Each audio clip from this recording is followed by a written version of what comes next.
चला आले आले 3,000 रुपये लाडक्या बहिणींच्या खात्यामध्ये 2 हप्ते एकत्र. आता तुम्ही म्हणाल आम्हाला तर 1,500 रुपये चालेल आणि तुम्ही 2 हप्ते कसे काय सांगत आहे. व्हिडिओ पूर्ण बघा, 1 मिनिटाचा व्हिडिओ आहे. या 1 मिनिटात मी तुम्हाला सर्व सांगतो, काही टेन्शन घेऊ नका. हे बघा काय झालेलं आहे.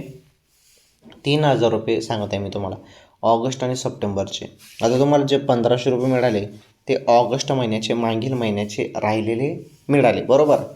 परंतु लाडक्या बहिणींनो, आता तुम्हाला याच महिन्यात सप्टेंबर महिन्याचे पण पैसे मिळणार आहेत. म्हणजे याच महिन्यात तुम्हाला ऑगस्टचे 1,500 रुपये मिळाले आणि याच महिन्यात तुम्हाला सप्टेंबर महिन्याचे म्हणजे या चालू महिन्याचे पण 1,500 रुपये मिळणार आहेत. म्हणजे याच महिन्यात 3,000 रुपये. परंतु आता सप्टेंबर महिन्याचे पैसे कधी येतात, त्याचा निधी कधी मंजूर होतो, GR कधी येतो, त्याबद्दल अजून अपडेट नाही. परंतु आता सर्व लाडक्या बहिणींच्या खात्यामध्ये ऑगस्टचे 1,500 रुपये आलेले आहेत. ओके, ही अत्यंत महत्त्वाची माहिती होती.